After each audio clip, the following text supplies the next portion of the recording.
You're on the record. I mean, I see that it's a theory project. I'd like to call the April 2nd, 2026 Parks and Rec Commission regular meeting to order. If we can all stand for the Pledge of Allegiance.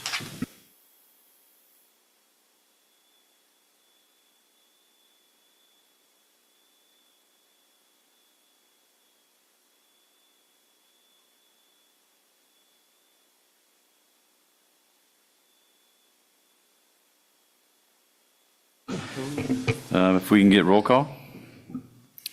Chair Wisniewski, Here. Bernard, Here. Fisher, Here. Pepper, Here.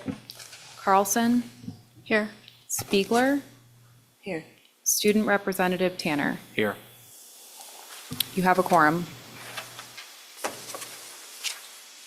Moving on to agenda approval, is there a motion to approve the agenda as presented? Fisher moves to approve the agenda. Sorry, you pointed out that there was actually, in the next meeting, in item I, the date is wrong. It should be May 7th. Oh, you want me to point that out? Yes, yes, so if we could amend that. I'd like to. Wait, so, I'd like to point out that the next meeting date says it's May 14th, and I was informed it's actually May the 7th, and it needs to be amended or corrected. Do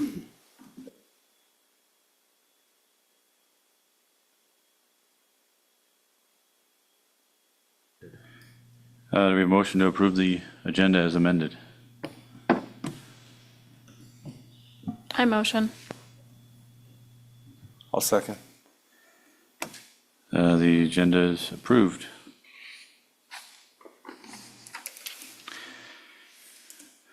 Moving on to scheduled public comment.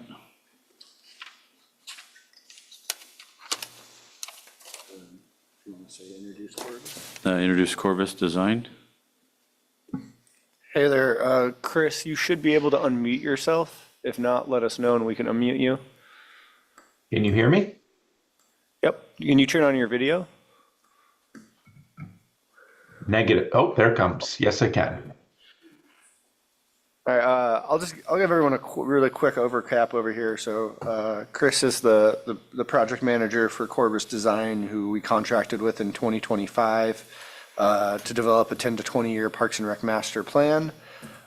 We've had community input, we've done a survey, and then we've worked with them with an internal working group throughout the winter to have this draft put forth through you. And Chris was going to go over some things as well. So Chris, you got the floor. Thank you. Hello, everybody. My name's Chris Myrtle. I'm with Corvus Design out of Juneau. I'm joined also by Justin Scanio with ECI. He's also on our team looking at buildings. And we also have on our team Nancy Casey. She's not with us. She's back home in Wisconsin with her mother right now. But we've been working together with Tyler and the internal working group and the public since last year. We started the project in early summer.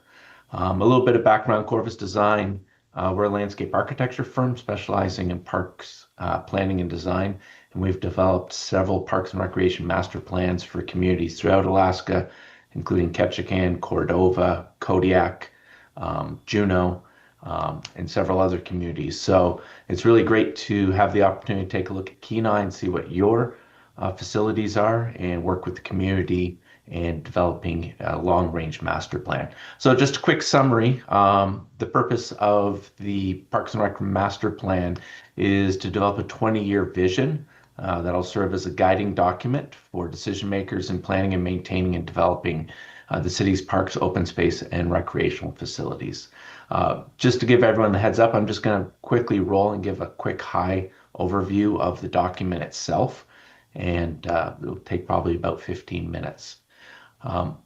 Heads up that the Parks and Rec Master Plan, as I said, will chart a 20-year course for managing and developing Kenai's parks and recreation facilities. It's going to prioritize recommendations. It's also going to use National Recreation Park Association metrics to understand what's happening in Alaska and other communities throughout the United States and see how Kenai stacks up. We're going to involve the community, determine staffing levels, build on existing knowledge, looking at previous plans and inventories. And the idea is to create measurable goals and recommendations. If you're not familiar, within the Parks and Recreation Department, you have several recreation assets, including 2 facilities. That's the rec center and also the multi-purpose or the ice rink. You have 3 sports fields and roughly 20 parks and special use areas. You also have 7 open spaces or natural areas and 8 trails. These are all managed by the department. In addition to those, there's a lot of flower boxes, planting beds, grounds kept at the visitor center, Challenger Center, the city dock, and of course also maintaining a lot of streets and highway right-of-ways. What we did in this plan was looked at all these facilities. We developed them, an inventory for them, received public input, and then using our professional recommendations, national standards, developed recommendations for each of these facilities, with the exception of trails, which will be under a different project. So we did not make final recommendations on trails, but we did inventory them. So how does Kenai stack up against the rest of the nation and the rest of the state? So the National Recreation Park Association each year publishes their agency performance review and their park metrics. And what they do is they collect data from all over the United States to understand what facilities different communities have, how much capital investment, how many employees they have, what's the revenue generation from those, and they publish them every year. We're fortunate that the 2005 metrics were published in late January, so these are all fairly recent numbers. So what we do is look at these as understanding a benchmark for what typical facilities are, and these are guidelines. Every community is unique, every community is different, but they really are really good. They are a good litmus test to see if you're truly providing the level of service that's to be expected. Using the population of Kenai of roughly 7,600, we then plug those numbers into the matrices and develop the metrics to evaluate Kenai. Typically what they do is they develop their metrics based on community sizes. Kenai falls under the metrics for populations of less than 20,000. And knowing that, the metrics developed nationwide for communities less than 20,000 is roughly 1 park per 1,000 residents. In Kenai, that means just short of 8 parks. You currently offer 31 parks and special use areas, or 1 park for every 264 people. So you meet that metric. Another one of the metrics that we look at is areas of parkland. The national standards for a community of under 20,000 is roughly 13 acres of parkland per 1,000 residents. You guys offer almost 50 acres per 1,000 residents. Now, in Alaska, that is not uncommon. A lot of Parks and Recreation also manage quite a few larger sports fields and natural use areas, which are generally natural areas that are left in a pristine location, pristine state. And although have pretty minimal maintenance, they still fall under the Parks and Recreation purview. As I said, it's not unusual to see higher numbers for smaller communities. I think also which helps back up that statement is that the Kenai Comprehensive Plan, Goal 6, actually says as one of its top goals is to ensure that Kenai has excellent parks and recreation facilities and opportunities. So you're doing well in terms of meeting a lot of the national metrics. We also then take a look at the actual facilities being provided. If we're on page 12 right now, if you're following along, there is a table here of all the different types of typical outdoor recreation facilities, everything from playgrounds to basketball courts to dog parks, swimming pools, etc. Kenai's doing well. You do meet all the metrics based on your population, with the exception of pickleball courts.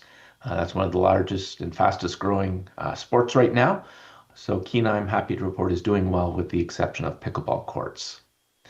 Taking a look at city park facilities, as I said, you have the ice rink and the recreation center. typical Parks and Recreation agencies serving communities that have a population less than 20,000 typically offers 3 facilities. You have 2, but it's also, as we know in Alaska, that there's a lot of other agencies who also operate facilities that the population can access, whether it be senior centers, performance, amphitheaters, and nature centers. So it's not uncommon. And then there's also a lot of partnerships. In Kenai's case, the Kenai Peninsula Borough School District also provides parks and recreation facilities that serve not only the students, but also the larger population, including the swimming pools, synthetic athletic fields, tennis courts, etc. Taking a quick look at what the department does other than just managing facilities is it operates quite a few programs, both as the independent or the prime host, but also creating partnerships with others. I'm not going to get into all the things that you do, but we're seeing that the programs offered by Kenai are fairly consistent with what we're seeing with other communities of the same population. I think what's quite important is understanding staffing levels. Again, the agency performance review for a community of less than 20,000 people, they suggest 13.7 FTEs, which is a full-time equivalent staff per 10,000 residents. And that's the average. And then the lower percentage is 7 FTEs per 10,000. Taking a look at Kenai's population of roughly 7,600, you would be expected to meet the national average, the median, by having 10.4 FTEs. You currently have 10.79. So this does exceed the averages, but you also have to keep in mind that you also manage a lot more facilities and parkland than a typical community does. So keeping that in mind, and a lot of those numbers are a result of the large areas of turf and the natural areas that are within the various assets managed by the department. So I think you're in good shape overall for staffing, maybe a little low just because although you meet national averages, you really do have almost triple the amount of acreage that a typical community does have. Taking a look at the financial snapshot of Kenai, if you're tracking along, I'm on page 16. Looking for fiscal year 26, the Parks and Rec budget is just shy of $500,000 for operation, $825,000 for personnel, and $1.3 million for additional capital improvement projects. No, sorry, for a total of $1.3 million with an additional $120,000 for capital improvement projects. Taking a look at national averages, again, for communities less than 20,000, typically the operating budget is $1.45 million. So taking a look at Kenai, you're pretty darn close to what you should be. Taking a look at operating expenditures per acre, it's roughly $9,500 per acre.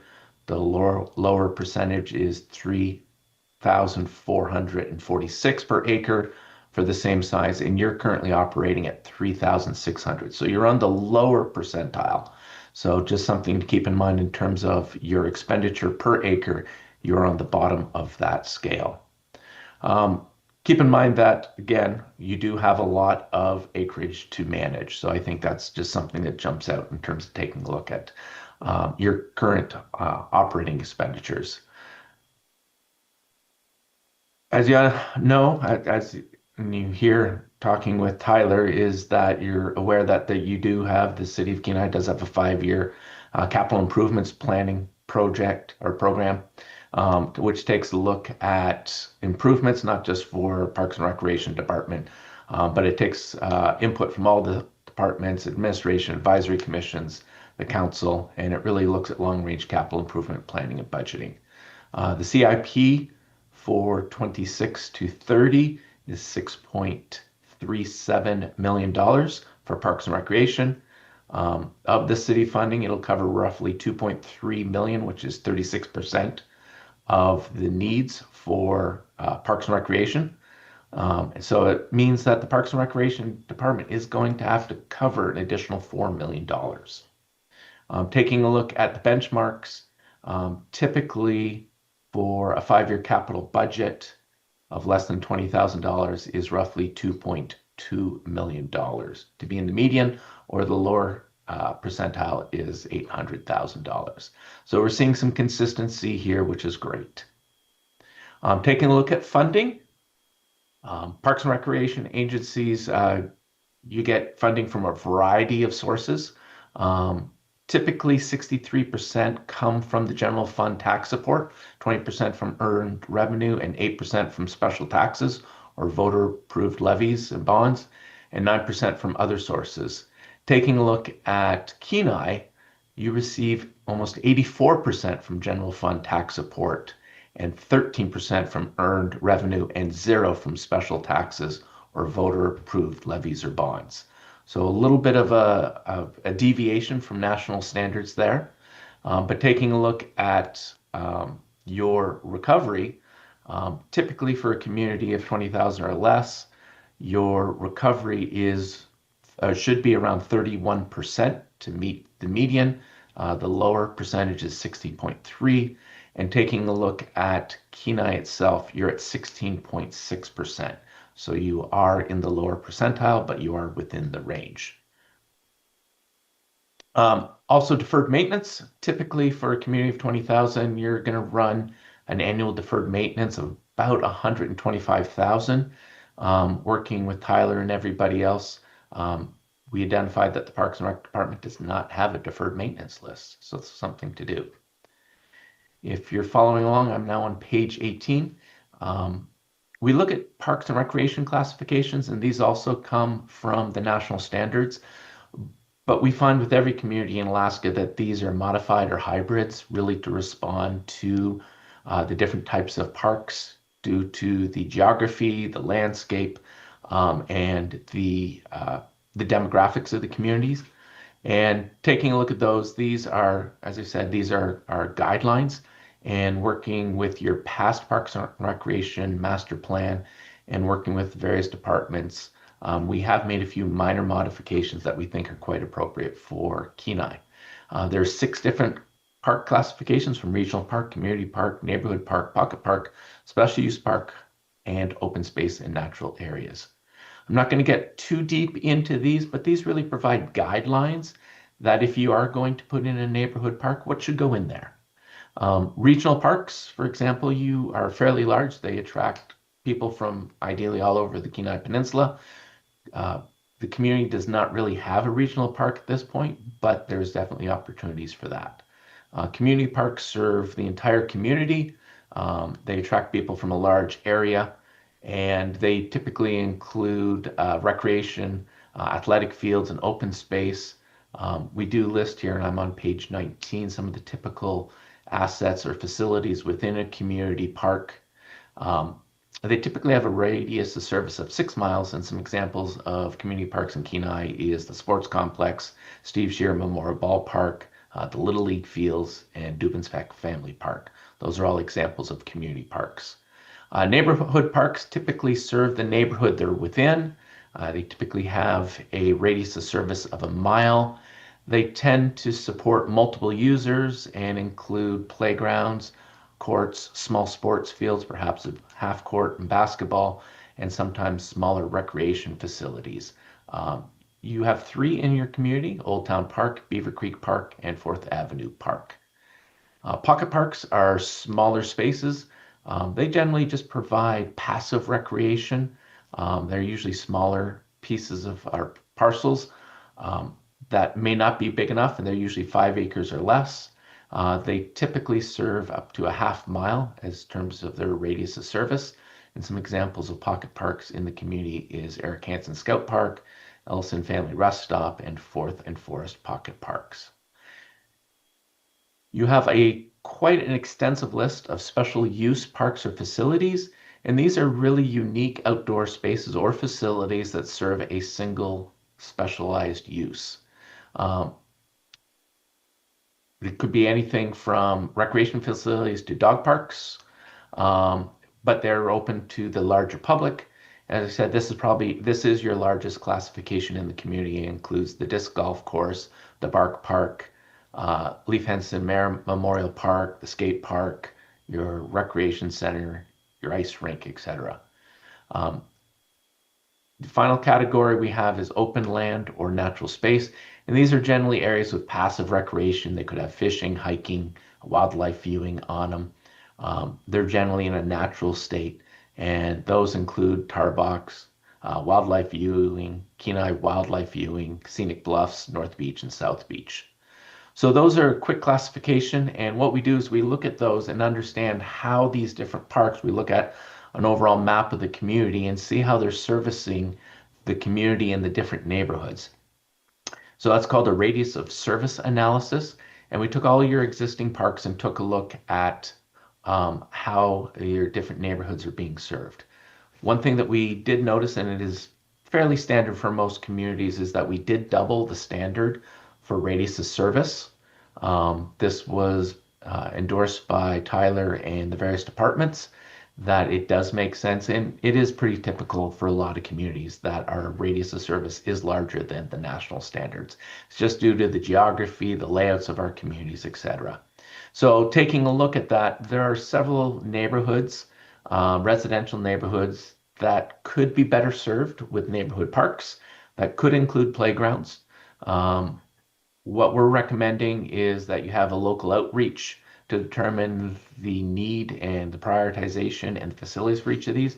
But some of the neighborhoods that we feel could, and this is not a priority list, is Channel Way neighborhood, Cockney Way neighborhood, Rogers Road, Woodland subdivision. There's a list of roughly 10 of neighborhoods that we're recommending the department do some outreach and take a look at, seeing if these facilities or these neighborhoods need servicing. So a high picture overview of some of our general recommendations and strategies. As I said, overall, you are meeting the needs of the community. There's a need for dedicated pickleball courts, and there's a need to do an inventory and outreach to determine if some neighborhoods do require additional neighborhood parks. We do see and understand that you need to prioritize capital improvements at the rec center and the ice rink to maintain the service level and address aging infrastructure. One thing that we want to do is that we realize is that a strategy is consolidating recreation uses and avoiding duplication across several parks. So for example, you have a lot of sports fields in a lot of different parks, which require a lot of travel, duplicating of facilities, whether it be a snack shack, dugouts, restrooms, etc. And that is placing a burden on the Parks and Recreation Maintenance Department. So finding ways to streamline maintenance and operation, consolidating, supporting facilities, and enhancing the overall athletic experience is something that we recommend. And we'll get into a little bit more specifics. Other high-level stuff is perhaps like the Kenai Green Strip is enhanced into a facility for major community events with flexible, expansive open space. Again, by having one consolidated public outdoor space that does it well rather than several facilities that do an okay job, but require a lot of setup and a lot of maintenance when they're not being used. So I think by taking a strategic approach in developing, consolidating uses, the city really can create vibrant public spaces, but at the same time reduce the operations and maintenance. One of our big recommendations is taking a lot of the sports fields and relocating them to the sports complex so that you have one consolidated area for sports field and athletic fields. There's also a lot of turf that's being maintained that for the most part is for aesthetics, and it is used occasionally for community events, but that's placing a pretty high burden on the maintenance department. So one of the things that we're recommending is to perform is to do an inventory and implement a turf reduction strategy, whether it be through disposal of some of these parks or finding ways to reduce the amount of turf. So that's one thing that we're looking at. Another thing is that's a maintenance concern is most all of your playgrounds have loose shredded safety surfacing, which require almost daily inspection and maintenance. And although it's a cost-effective way of going about providing the needed safety surfacing. It is a very high maintenance requirement. And as you update playgrounds, providing perhaps something that's going to be less maintenance, such as tiles are poured in place. So those are some of our general recommendations. Another thing is that in city zoning, you have 18 zoning classifications, which includes a recreational zoning. But the only park that falls under that zoning is the golf course and the Kenai Sports Complex. All other parks are located in a variety of different zoning, everything from airport, light industrial, rural residential, and we believe that establishing a new parks district classification will benefit the department and also help out in the larger planning department, so that by rezoning these recreation facilities into a recreation into the parks classification is going to resolve a lot of existing land use challenges. I'll just take a quick breather here before I jump into final recommendations. Is it okay to ask if there's any questions at this point, Mr. Chairman? Yeah, that's fine. Does anybody have any questions?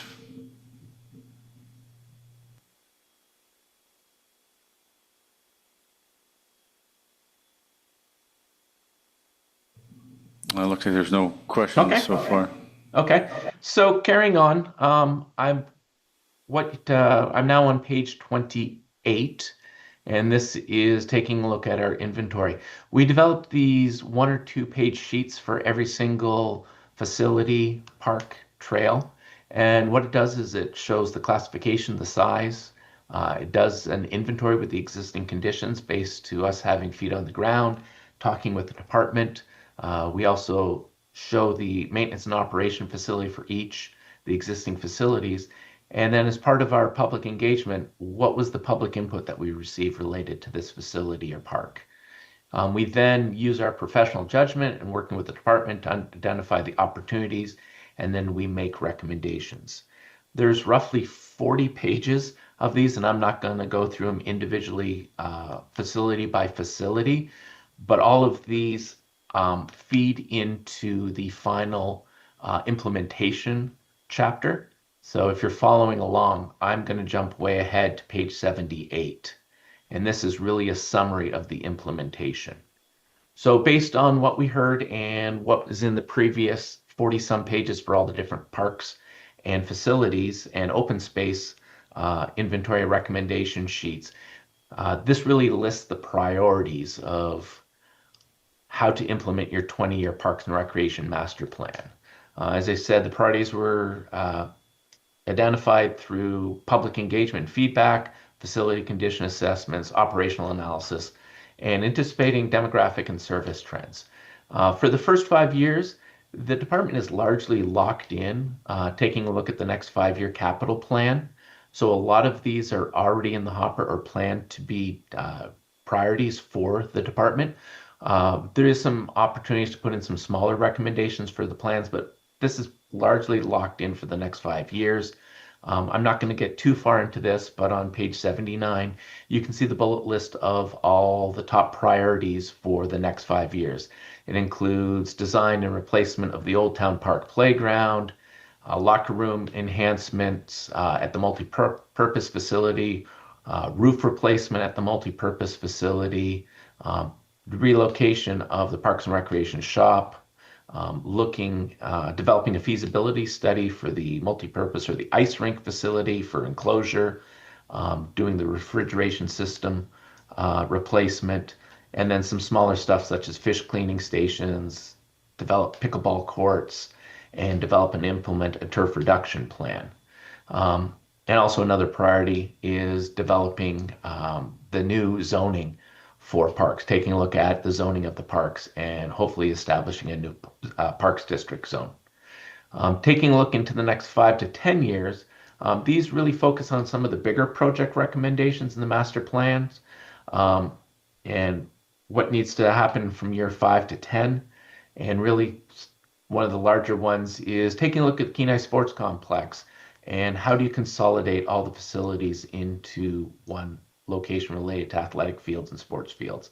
Hoping for at least a phase 1 construction, hopefully a phase 2, converting the Little League fields into a campground to support the dipnet fishery, looking at a master plan for the Kenai Green Strip to better facilitate community events, looking at gazebo replacement, Leaf Hansen, doing some recreation room enhancements. But there's a fairly significant list of priorities for the next 5 to 10 years. And then looking further 10 years and beyond, this is, again, not necessarily lower priorities, but these are still priorities developed within the master plan. And it includes everything from replacement of the playground at Beaver Creek, improvements at the disc golf, developing a new skate park, developing new playground, a new pavilion at the Green Strip. There's a whole variety of things that are in there that are all based on the plan. Want to keep in mind that, this is a living and breathing document. There may be opportunities that Tyler gets an amazing amount of money for replacing 3 playgrounds, and it has to be done in 5 years. You'd be foolish not to take advantage of that, even though it may not be listed in your first 5-year plan. So you do need to be somewhat responsive for these situations that may come up that are unexpected. But ideally, this is a 20-year plan, and you need to evaluate and recalibrate priorities as new opportunities provide. I also want to recommend, and this is a great thing for the audit, is that there should be a 5-year performance audit. And I think this commission is a perfect body for looking through and working with Tyler and the department to see what has been accomplished, what are the priorities, what needs to be done, and if there's any need for recalibration for the next 5 years and beyond. So I think that's a great opportunity. And finally, rounding out the master plan, we identify funding sources. I think a lot of these are probably pretty standard. You've seen these, the CIP program, the general fund. One thing that Kenai doesn't actively do, but a lot of other communities that are very successful, is developing bonds for supporting parks and recreation. We find that in communities that have a strong recreation backbone and prioritization for recreation are quite successful in bonds. And then we list a lot of different grants.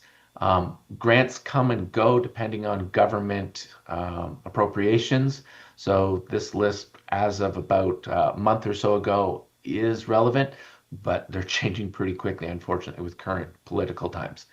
And then I think another thing that a lot of communities do not take enough advantage of that I just want to bring to your attention is that there's local volunteer groups and creating those partnerships, whether it be labor unions, the Boy Scouts, Rotary clubs. And there's also a lot of larger businesses that you have in the community like Home Depot that are looking for these community projects. So I think reaching out and finding those partnerships really creates some great long-term opportunities.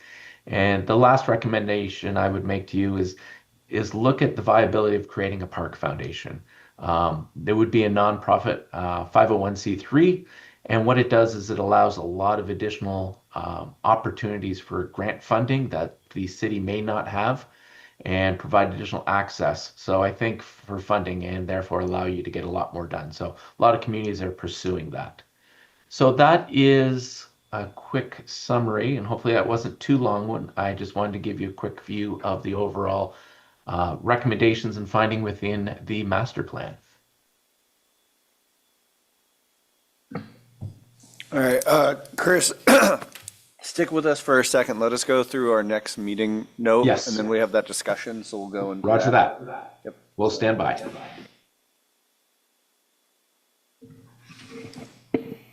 We'll move forward to unscheduled public comment. Is there any members who'd like to speak on any items that are not on the agenda? Anybody on the web? Seeing none, we'll move on to approval of minutes. February 5th, 2026, regular meetings. Have a motion to approve the February 5th, 2026 minutes.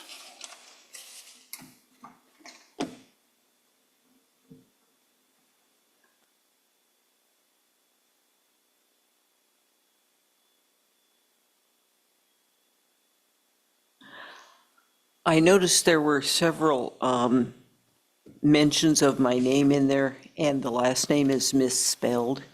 It should be FISHER.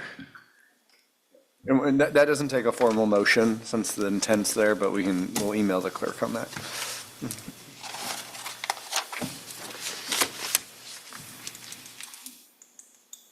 Anybody want a second Or make a motion. or motion? I can second. Well, we need a motion first. Well, then I said a motion. Okay. I'll second. Any objections? Seeing none, the minutes are approved. Unfinished business, the first item,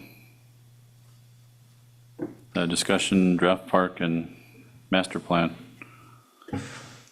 All right, so this is where I would say, if you guys have any questions for Corvus Design on the plan, if there's anything came up as you guys were reading through it, now would be a great time to ask. Also, if you had a chance to read over in my memo, it kind of goes through our process we've gone through in the master plan and kind of what our next step would be. So this is kind of the time to ask questions, and then the plan will come back to the body on May 7th for approval or recommendation for approval to council. So yeah, if you have any questions, feel free to ask.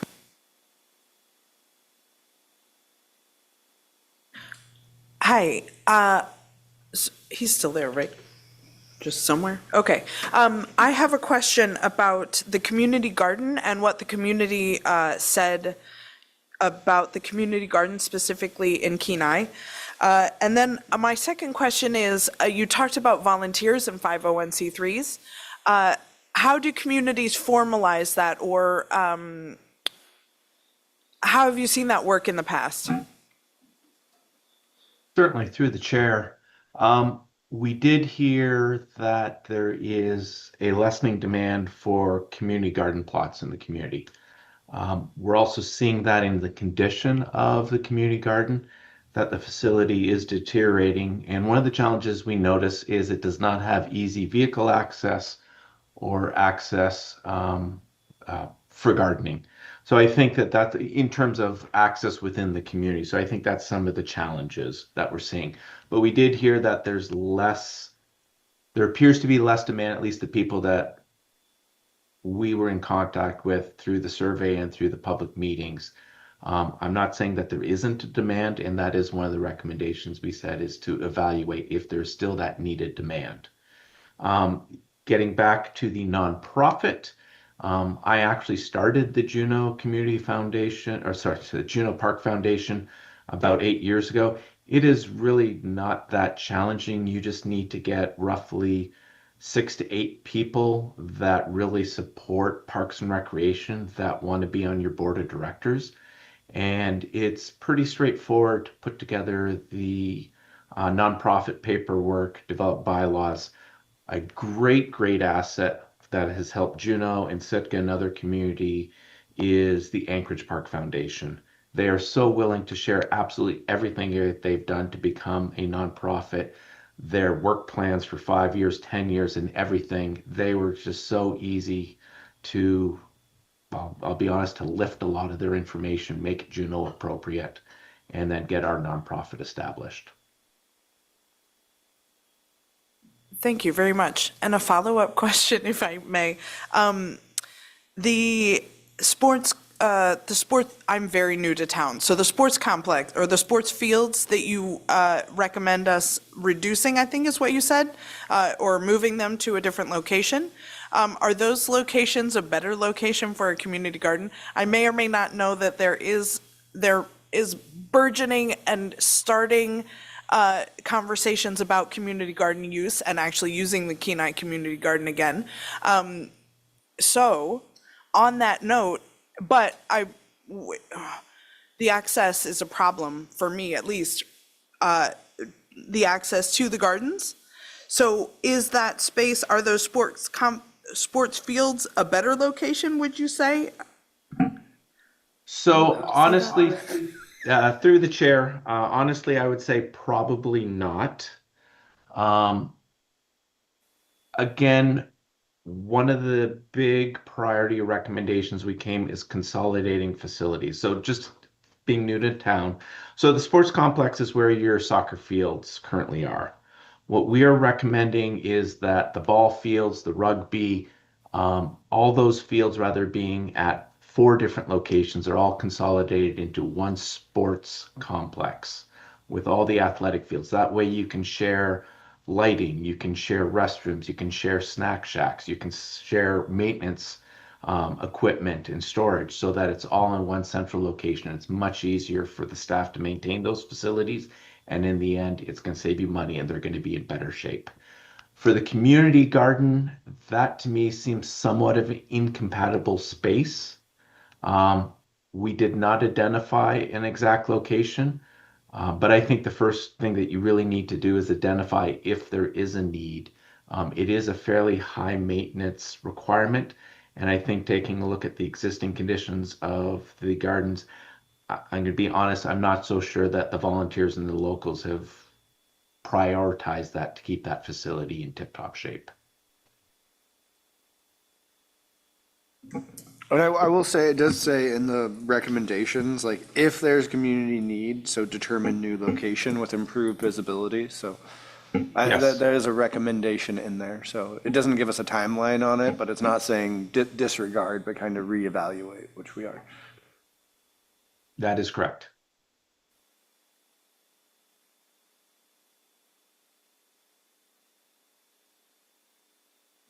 I have 2 questions. The first one is in regards to some of the parks that states there was no public input received on that area. For example, 4th and Forest Pocket Park, the cemetery, and Blue Star Memorial. Question is, was that because the public was given an opportunity to give input on that, or because those were not, I guess, I just don't remember some of those as part of the public process being available to comment on. So I'm just wondering if that, was it nobody commented, but it was presented, or it just wasn't presented for them to comment on? So Chris, yes, yeah, go ahead. Sorry. No, I was gonna say, I believe in our formal survey, we hit every location, but I wanted, in that survey that we released that was out for several weeks, that there was an opportunity to comment on those parcels. Chris, you can tell me if I'm wrong there. You are not wrong, and I just wanted to add on top of that, for the public meeting, we did target all the larger facilities, including some of the smaller ones, and some of them we just got blank sheets. People either had no familiarity with the park or were not users of it. So again, it depended on who showed up, and there just may not have been anybody that had any input or recommendations for those parks. Okay, thank you. And then my second question, I have to preface it by saying I'm fairly new to looking at plans like these. And I know that it was identified earlier in your presentation that maintenance is a huge need for a lot of the parks. Is it possible that something like that would be addressed in master plan, as far as maybe increasing staffing or equipment so that those areas don't have to be resurfaced, and maybe just get some more young people to work during the summertime? Is that an option? Chris, I'll take a stab at this. No, I think we addressed it on a couple different areas when you read through the plan. One of the addressing is, like, I think the turf reduction plan is a tool there. And then also the sports field consolidation is like, hey, we need to probably, consolidating this will help our maintenance and help our focus on those. And then also there are a couple parcels that I think are recommended for disposal, because we do have a surplus of acreage we are taking care of. And with, the only thing with increasing, saying we could increase staff would be, we also don't have an increase in revenue to pay that staff. So kind of like, how can we manage with what we have? So I think that's, as we were going through the plan, we saw that as really good things that would help us operationally. Okay, if we can reduce some of our load, then we can take better care of some other areas. And just add on top of that, through the chair, he is also creating partnerships.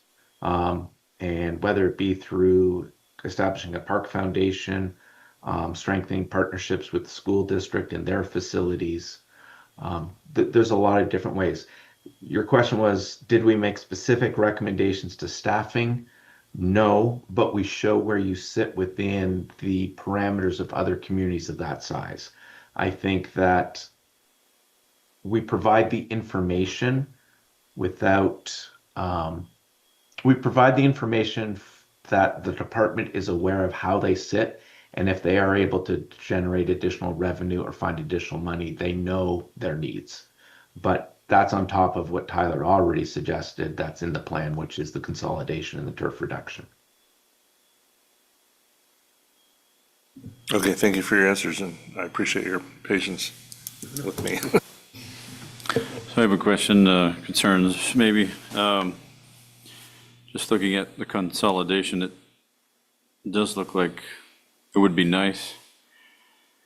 But looking at the softball fields, you have 14 acres. You have the Little League fields, 12 acres. And then we're going to try to consolidate it into 18 acres. And the other issue is we get maybe 3 good months of summer. And if, like, I've driven by the softball fields and everyone's camping, like the whole thing is packed.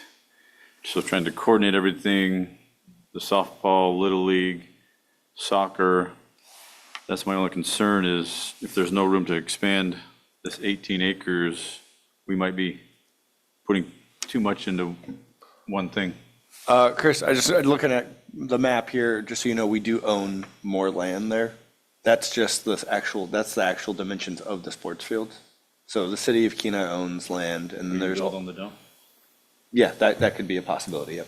But we that's not our parcel lot. That's just the active use lot. We own lands all around that parcel. Do you know what?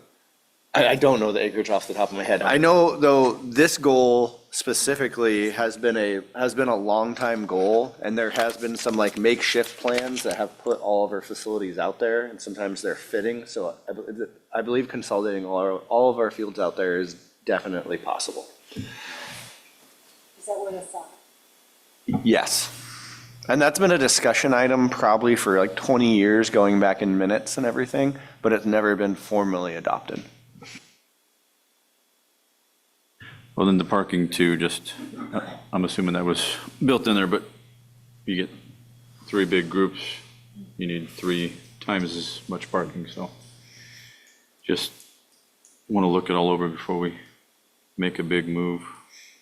Yeah. And I think that's labeled in the 10 to 20 year, where there is like a phase 1 would probably be seeing what fits out there and what would be moving out there and seeing what we could do.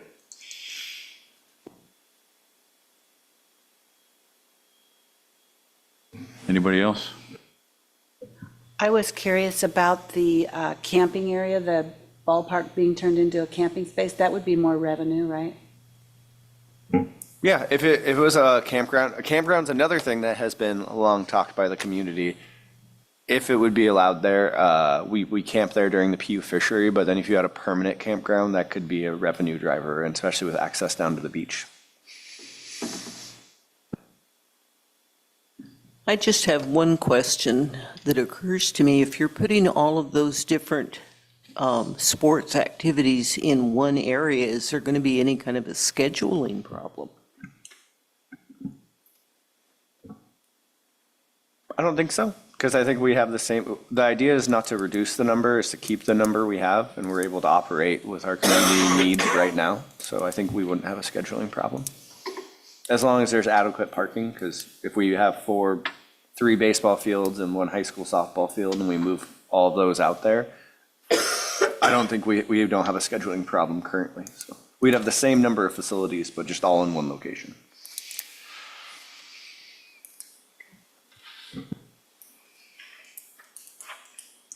I feel like I need to be driven around.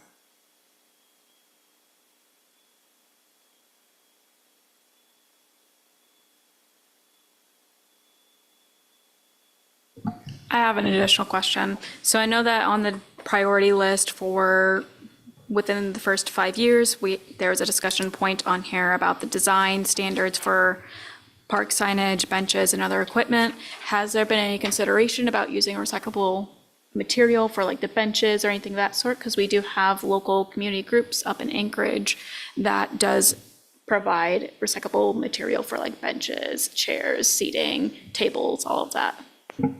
I would say that actually is probably one of the easier goals to accomplish. If we created a design standard, that is something we would follow. And then we'd say, hey, we've created this design standard. Our goal is to use X, Y, and Z. So accomplishing that goal in the next 5 years would be very doable. And that'd probably be something that we'd bring forth and work with this on this body. Perfect. I would love that because I know that that not only would we be promoting local communities, but it's also promoting businesses as well, and also recyclable materials, as we do have a lot of communities that do care about the environment here, especially for promoting wildlife. So I think that would be a good priority for us to focus on. And then I did also have another question. Also on the same topic there's a bulletin about improving and adding interpretive signage for certain locations, such as the Scenic Bluff Overlook, and then some of the parks. I was just curious for the Scenic Overlook, we do get a lot of blue whale watchers and people that do like to sit over there and watch like seabirds and seals. I was inquiring if we could maybe have signage saying like, hey, you can see certain belugas, here's some information, because a lot of parks, especially down like Homer, you can see like there's like a random fact sheet about like the animals that you can see, and you can have like not necessarily like a stage, but like having an area that makes it a little bit more comfortable for individuals to sightsee. And we do get volunteer groups. They do come over and do counting and monitoring. So I was inquiring if that's been considered. So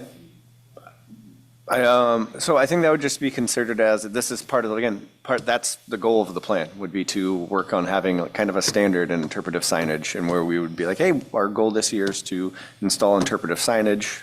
And then we'd get feedback to be like, you should hit these areas. Love it. Thank you.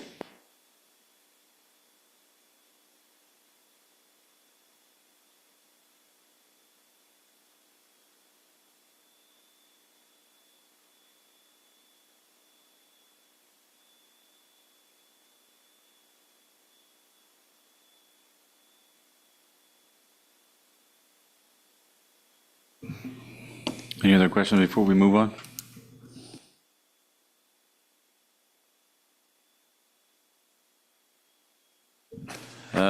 Brings us to, Oh, wait, what's that? what? Oh, sorry, I just want to go. Chris, I think we're all good. If you and Justin, if you guys feel free to watch the rest of the meeting if you would like, but I'll reach out to you tomorrow and go over the notes. Great, thank you. Thank you, everybody, for your input. Appreciate it. Thank you. And for those of you that helped craft the plan, I really appreciate it.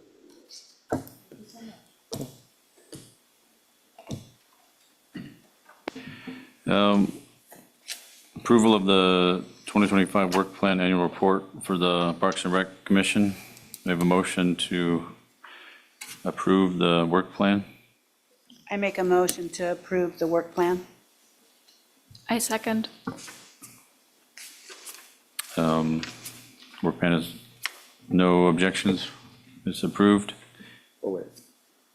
Nope, so staff report. So it's on Oh. the floor now, so. Okay, we'll call for the staff report.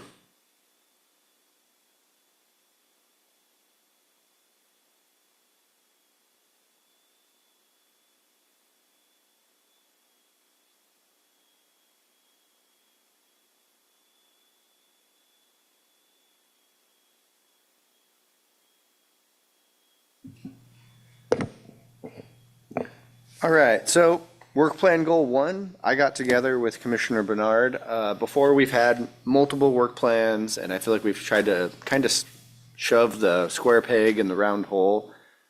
The idea of the work plan is to complement the code, which is attached in my memo here. The Parks and Recreation Commission has a code, and this kind of gives me a line of like, when I read through this code, there's things that I'm like, you guys are going to give us input on the CIP plan. So when we come up on the CIP plan, we're going to have probably a work session to review the CIP plan and priorities, and then we'll have a follow-up meeting to approve those recommend those priorities to city council and to staff.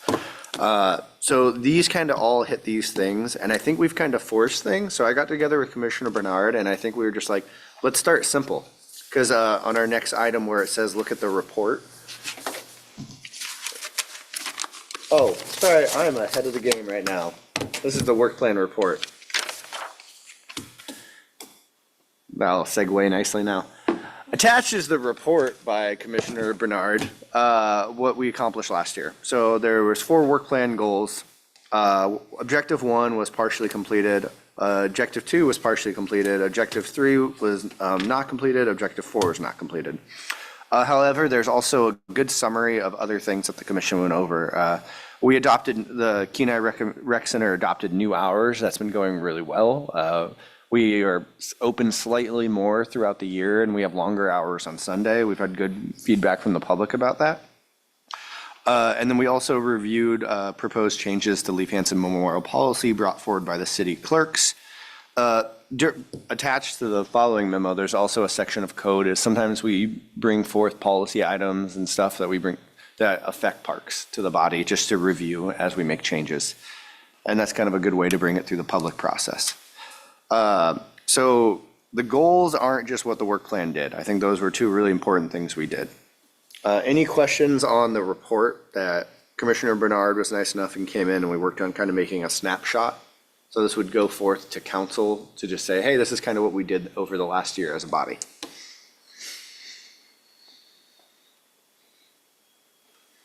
So that's my report. Many objections Or discussion. or discussion?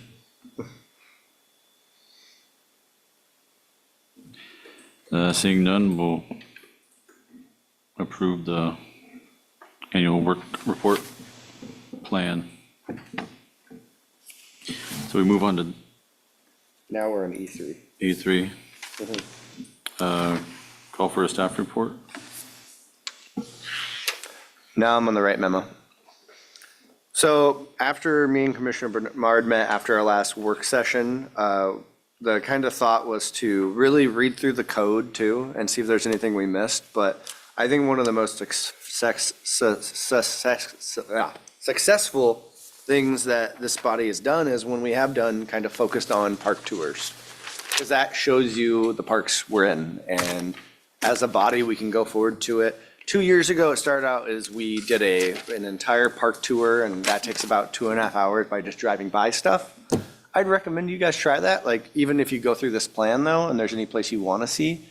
But I think if we did 2 tours, if we toured 1 park in the fall and 1 park in the spring, it gives you guys a good snapshot of what's going on in the parks.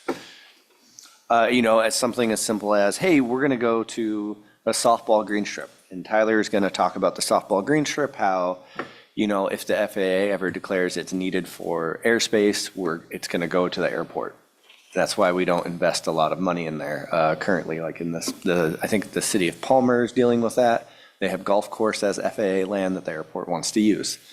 Now, in the interim, if that land's never needed, Parks and Recreation is like an approved use of that land. Hence, we have our softball fields, but we would never build an indoor sports building or a pool there because it could just revert to the FAA. So these are the things we'd learn in highly specific situations. And that's also noted in the master plan. We've never had a true master plan that's had this all compiled so well. So there's a wealth of knowledge in here that was really fun assembling. But this work plan goal just creates 1 work plan goal, not saying there's other things that code won't signal to me to bring forth to the body, like rec hour changes or policy changes. There's things that will signal to administration like, oh, we need to bring that forward at our next meeting. So the lack of goals is not saying a lack of need, but I think not trying to force the goals. So I think this is a really easy goal to succeed. And if there is more questions, you guys can always reach out to the chair, reach out to me and be like, hey, why isn't this on the agenda? Or why don't we talk about this? We can always add stuff to the agenda. I think this is just a nice way to say, hey, here's our goal, but then there's also going to be a summary in next year's report. Like, oh, hey, we toured the green strip and learned about FAA laws. And Tyler read the memos backwards at this one meeting. So No, but I think that is probably is the best way to go forward. Again, me and Commissioner Bernard met, not to put all the pressure on him. He's been through a couple of these, and I think this is a really good use of the work plan, and this is where I've seen really good success. Like, I love the questions. I've heard you guys talk about, oh, I went and walked around this park. So to do it as a body could be really useful. Any questions? Again, so attached to the memo, there's also, there is the code, the Parks and Rec Commission code, and that will signal, that is what has been designated by council, what this body's purpose is. So there's also things that council could ask for you guys to advise on. There's things administration could ask for you to advise on. But the two examples are, one, Parks and Recreation hours. We were like, or the rec center. I don't think those hours had changed ever. So it was kind of let's bring it forward to the commission. And then the city clerk manages memorial plaques at Leaf Hansen Park, and they changed the policy. So they brought that policy to the body to review.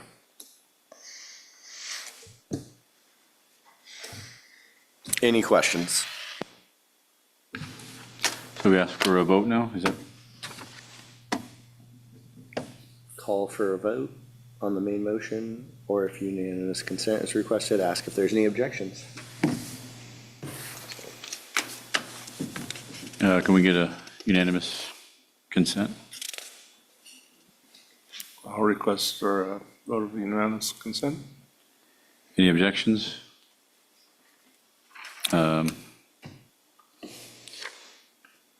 Motion is passed. Moving on to the fourth item. I don't have that written out like that when I made it.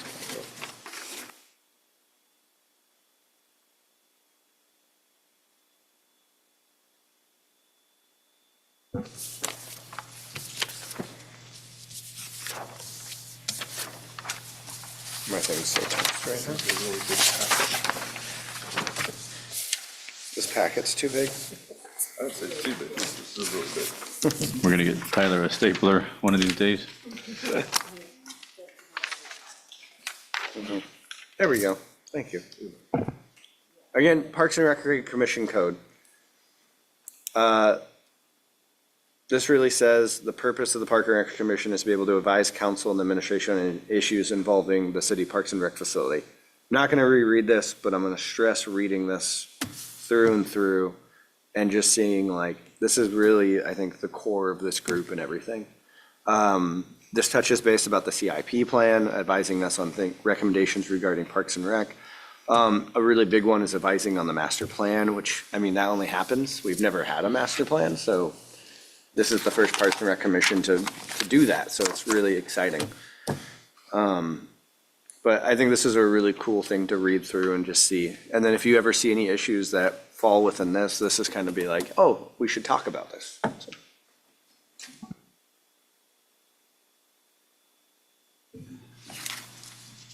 So move on. Any questions on your guys' code? Okay. Move on to new business. We do not have any. So we'll get another report. All right, so what has happened in the last month in Parks and Recreation? It's been cold. People are still skiing on the ski trails. That's pretty rare in April. We are continued to groom them. That's probably coming up on its last leg soon with how warm it has been getting. People, I have not looked at it in the last 2 days, but people have still been skating on Dobbin-Speck Pond. So a lot of really good winter activities going on. During March, we had one of the last days we were open at the MPF. We had a free skate. That was a fun event where people could come and skate at the ice rink.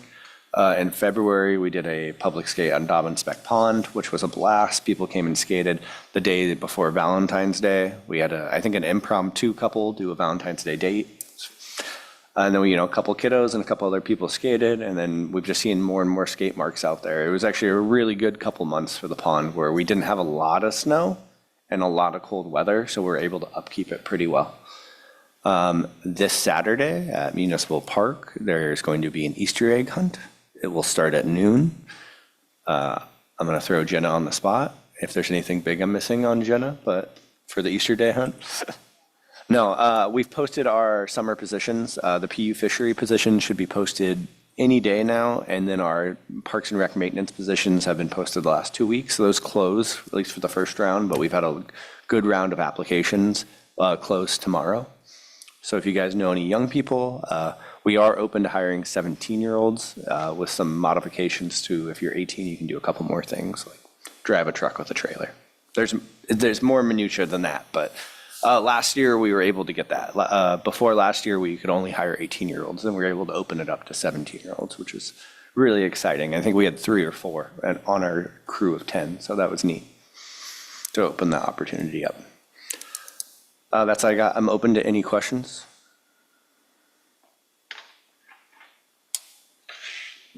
What's with the new boardwalk by the bridge? Did you have anything to do with that? No, that's all state parks. Oh, okay. Yeah, if you guys didn't know, not at our wildlife viewing platform, but on the other side of Warren Ames Bridge is a state park, the Flats.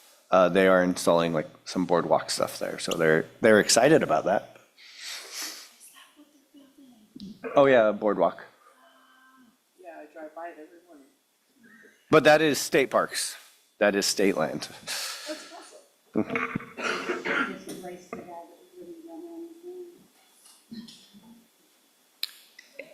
Our next, the cleanup day will be before our next meeting too,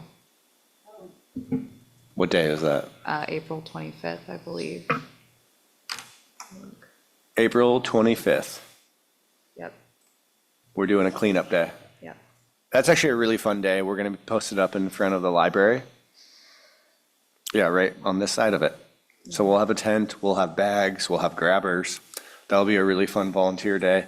If you're not able to make it, we do provide bags and grabbers anytime. We've worked with groups like the Rotary they've adopted the strip in front of like the KCHS, and they'll coordinate a time to be like, hey, we're going to go pick up between like 5 and 8. And then sometimes they'll like stash their bags, and we'll usually work, if there's any groups, there's a couple churches that have been like, hey, on Tuesday between noon and 3, we're going to be picking up trash. Can you help us dispose of it? We're like, take these yellow bags and leave it in one location. We'll drive by and grab it. We're super friendly with it, and oh, awesome, thank you. But yeah, and if anyone wants, we partner with the chamber so they can get free bags donated. We get those yellow bags. So if anybody ever wants to do any pickup or anything like that, we always have trash bags. So we will give you trash bags if you want to pick up trash. Those yellow bags are available for pickup too at the rec center. So if you stop by the rec, staff can provide them for you as well, because they're open a lot of hours, so we keep them there. And I mean, we've even done as far as, there was a neighborhood around on Lawton. There's the Lawton Extension, which goes down at the end of Lawton. A neighborhood group was like, hey, we want to just pick up this thing. There's so much. And they went hard one day and picked up a bunch of trash.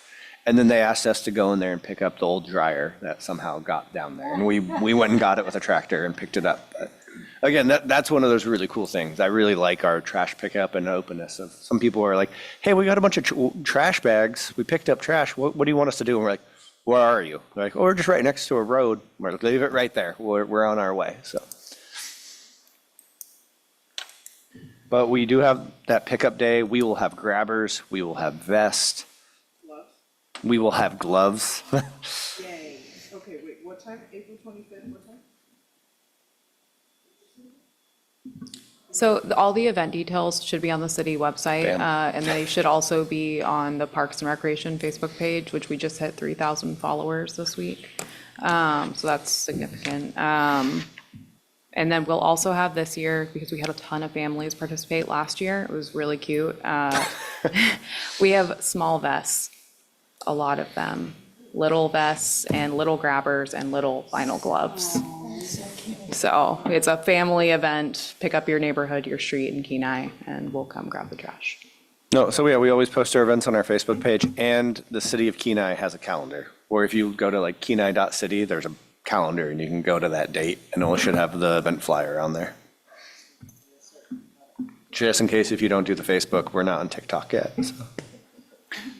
That is the weekend of the home show too, so if a lot of people go to that, so if you don't have the biggest turnout, just No, that's might be where the people are. I'll be stuck there the 2 days, so that's how I know. Well, if you want to come earlier that week, we can give you a trash bag.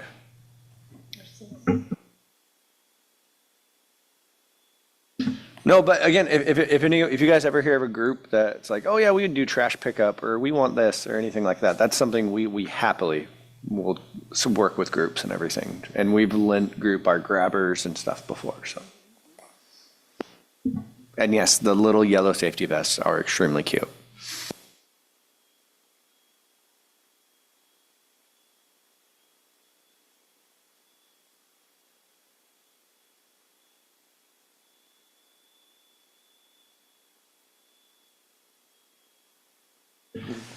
Anything else before we move on? My report, basketball is nearing the end. Our team is probably losing by 50 right now. And that's about all I have. So we'll turn it over to you. If Grant was with his team, they'd be winning by 50.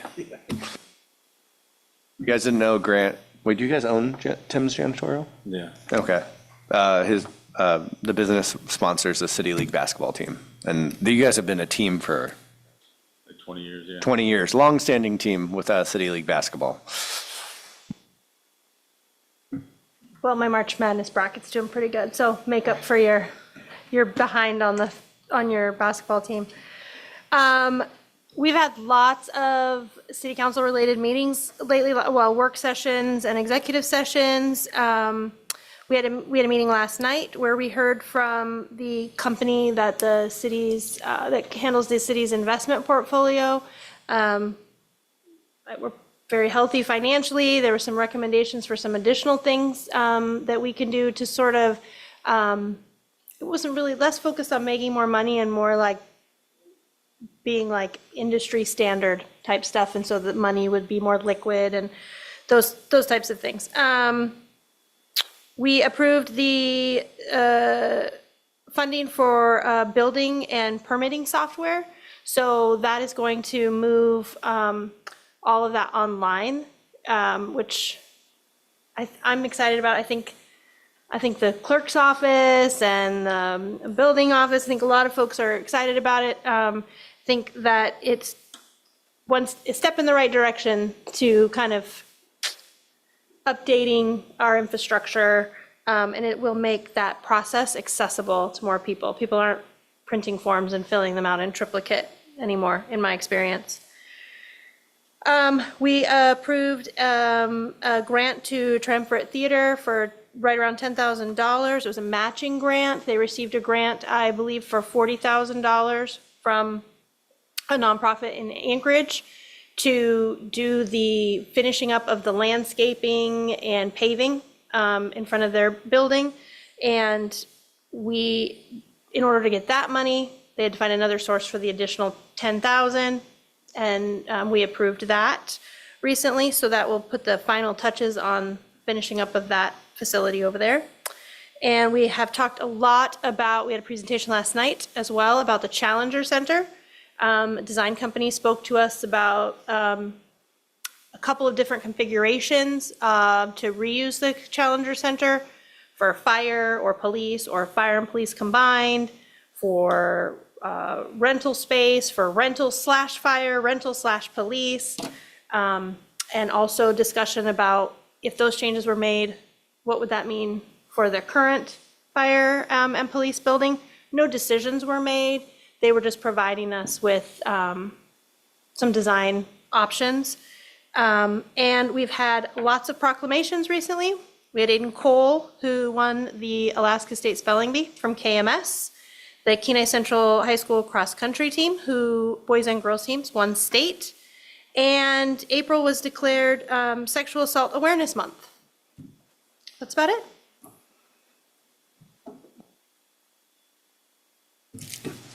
Anybody have any questions for her?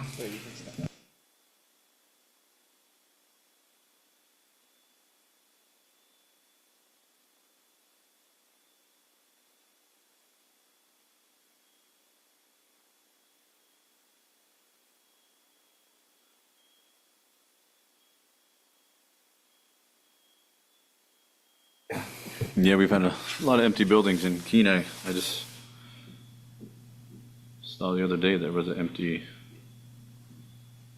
is it CarQuest that left? Yeah, the rental space next to Jersey Subs and Siam. Yes, I think just a couple of weeks ago. But we've also had new businesses. We've got the Water Guys next to 5150 Audio, where Yield Curiosity Shop used to be, right before you turn onto Spruce. They're a new business, so there's new ones popping up too.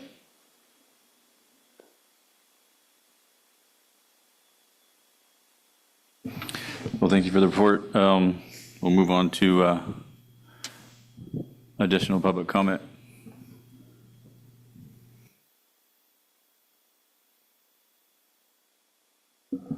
Alex, resident of Kenai, former 10-year Parks and Rec employee. I wanted to ask, with the Spur starting to do the relocates this summer and then in the fall in August, which we all know what August is, they're replacing the culvert at Pickle Hill.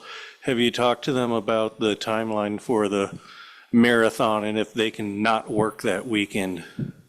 Because I know it being a Boston qualifier, if we have to reroute anything, that can screw everything up. So I just wanted to bring that up because in April, they start doing utility relocates along the spur on the second phase. Yep, we're aware. We're in contact with the team, but it hasn't been a Boston qualifier just due to the plans of that happening, and it probably won't be until that plan is done.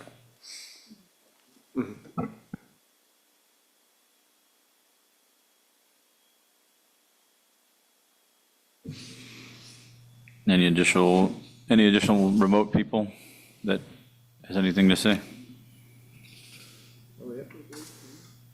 Oh. Kevin? Yeah, Kevin Buhner, Planning Director for the City of Kenai. We did take that into consideration with the construction going on with Kenai Spur, but also they're repaving bridge access at the exact same time. So this year may be disrupted, and both the city and the state are aware of the implications it may have, but when the state wants to do what they're going to do on their routes, we're kind of at their mercy.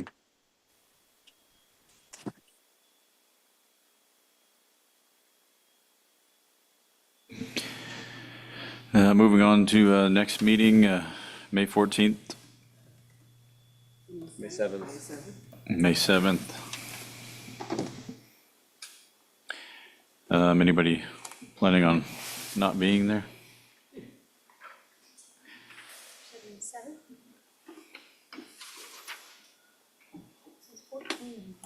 We changed it before the meeting or during the meeting. Yep, I wasn't paying attention. Got it.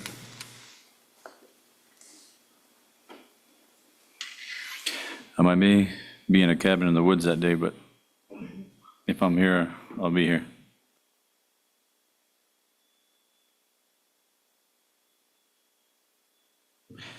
Any other questions anybody has before we adjourn? Or do you want to call him sometime the student rep has a report? If you want to call him student. Oh, do you have the student rep has a report? No pressure? Okay. No? Making sure. Okay. Seeing no further business, we will adjourn.